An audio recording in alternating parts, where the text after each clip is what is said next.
Merci d'un cœur reconnaissant. Merci, ô Seigneur, trois fois saint. Merci, car il a donné Jésus-Christ, son Fils. Bonjour chers frères et sœurs en Christ, j'espère que vous allez bien parce que moi également je vais très bien par la grâce de Dieu. Alors nous allons attaquer la seconde partie de notre thème qui concerne le salut. Aujourd'hui nous allons chercher à comprendre le sens de la sanctification. Par quelle méthode est-ce que Dieu passait réellement pour pouvoir sanctifier son peuple? Comment est-ce que Dieu demanda à ce que nous puissions être sanctifiés? Parce que réellement Dieu a utilisé de nombreuses méthodes pour pouvoir nous racheter, pour pouvoir empêcher que la création puisse être totalement destinée et condamnée à l'enfer. Eh oui, c'est ce que Dieu a eu à faire. Alors, je nous invite à être attentifs durant la vidéo. Vous allez beaucoup être édifiés, tout simplement à cause de ce que le Saint-Esprit a posé dans mon cœur. Alléluia. Alors, il faudrait d'abord comprendre que après qu'Adam et Ève aient consommé le fruit de l'arbre défendu, ils ont pris en eux la capacité d'avoir la connaissance du bien et du mal. Et cette capacité d'avoir la connaissance du bien et du mal, ils avaient automatiquement la nature pécheresse qui est née en eux. Parce que lorsqu'on a une conscience, on a la capacité de discerner le mal, automatiquement on est déjà péché.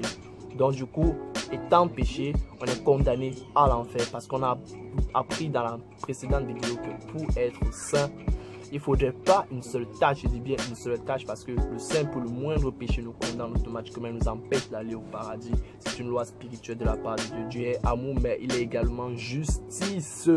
Donc, ce qui se passe donc, c'est quoi? Dieu se rend compte de cela et il dit, ok, je vais utiliser de nombreuses méthodes de réparation pour pouvoir permettre à mon peuple qui s'est égaré au travers de ce qu'Adam et Ève ont eu à faire, pour qu'il puisse être avec nous. Comme un gospel le dit, il n'a pas voulu les cieux sans nous.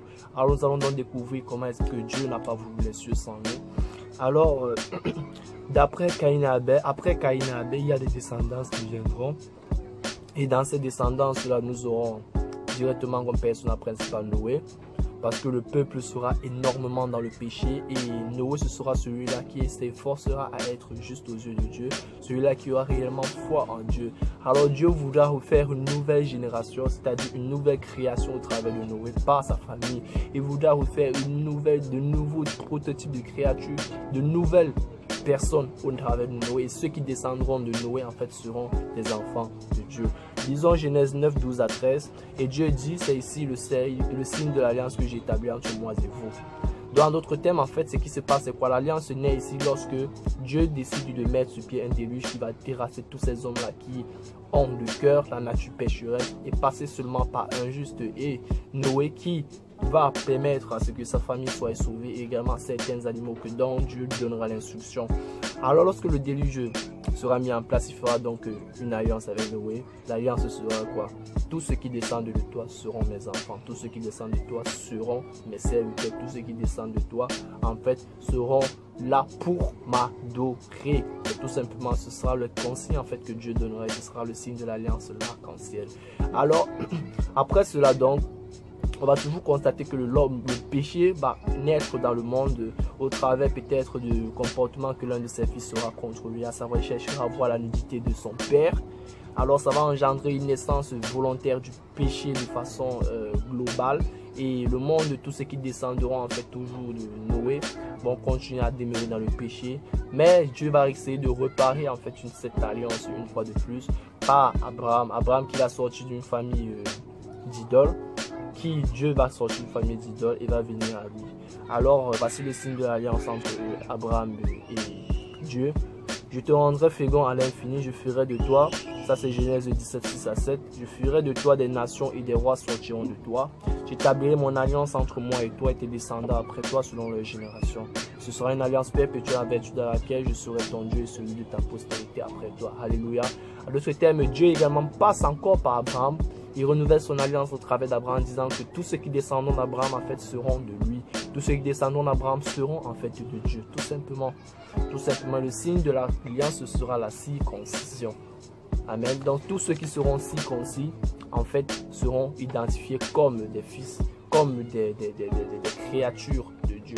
Parce que Dieu est le créateur de tout le monde, mais il n'est pas le Dieu de tout le monde. Raison pour laquelle, dans toute la création, Dieu a décidé de se manifester à Abraham. Alléluia. Donc, à ce moment, si tu voulais être sauvé, c'était tout simplement en étant circoncis. C'était en fait ça, le principe que Dieu avait donné. Et à ce temps, Abraham, comme étant le père de la foi. Alors, nous allons continuer. Dieu, donc, les êtres humains ou bien la création va encore chercher à vouloir briser l'alliance en construisant la tour de Babel. Et également les anges déchus qui prendront la forme humaine pour pouvoir coucher avec les femmes et engendrer des géants.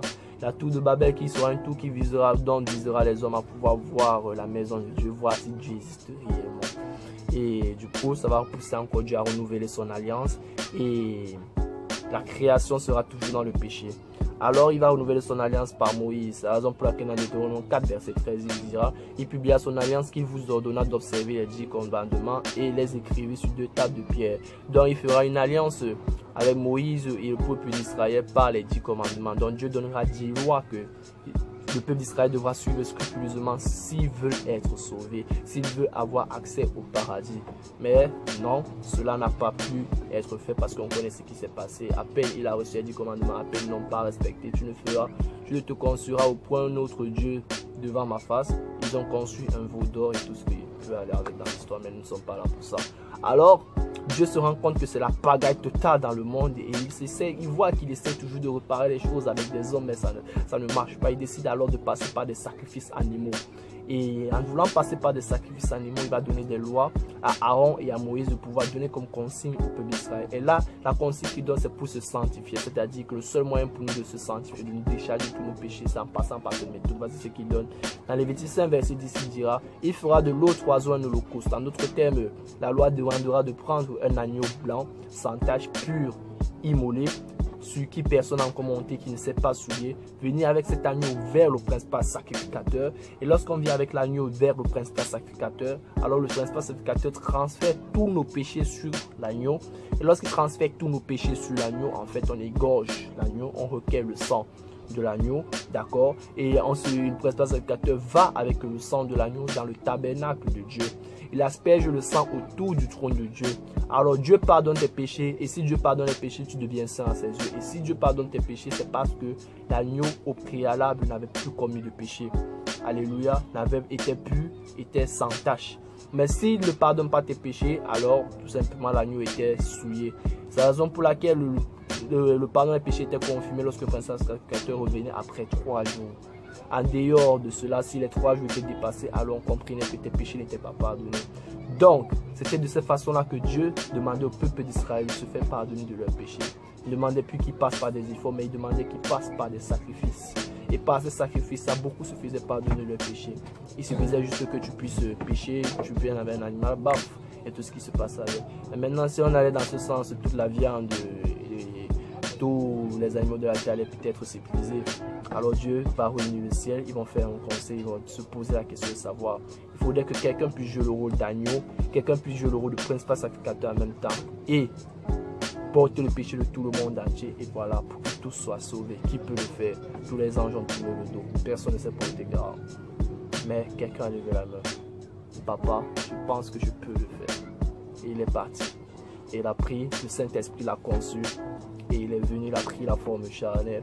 Et quand il a pris la forme de chair, il s'est arrangé à ne pas commettre de péché durant tout son parcours. Il suffisait tout simplement qu'il commette un seul péché pour que nous tous soyons condamnés. Il n'a pas péché, justement dans ce sens. Il est mort sur la croix, on l'a sacrifié. Et nous l'avons sacrifié. Et lorsque nous le sacrifions, nous l'avons donné. C'était une façon, c'était ainsi pour nous donner tout le péché de porter. Parce qu'il jouait le rôle de principal sacrificateur. Alors il est mort, il est monté au ciel, il a aspergé son sang autour du trône de Dieu. Dieu a trouvé son sang agréable, et le Seigneur Dieu nous a pardonné. Et c'est ainsi que le Seigneur Dieu nous rend saints à cause du sacrifice de Jésus-Christ. Et il confirme que nous sommes saints lorsque Jésus-Christ ressuscite le 3e jour. Raison pour laquelle, à maintes reprises, Paul saluera les églises en disant: je vous salue, vous les saints. Alors nous allons lire dans Hébreux 9, verset 22. Et presque tout d'après la loi est purifié avec du sang, et sans effusion de sang, il n'y a pas de pardon du péché. Donc il fallait qu'il y ait effusion de sang pour que nous soyons pardonnés de nos péchés. Dans Hébreux 3, 1 à 2, c'est pourquoi, frères saints, qui avez part à la vocation céleste, considérez l'apôtre, le souverain sacrificateur de la foi que nous professons Jésus. Donc Jésus est le principal sacrificateur. Et dans Jean 1, vers 9, il dira, le lendemain, il vit Jésus venant à lui et il dit, voici l'agneau de Dieu. Donc Jésus était l'agneau de Dieu qui ôte le péché du monde. Alors frère, si tu veux vraiment être sanctifié, si tu veux vraiment avoir accès au paradis, je t'en supplie, c'est une doléance que je te fais. Je ne voudrais pas que tu puisses regretter après.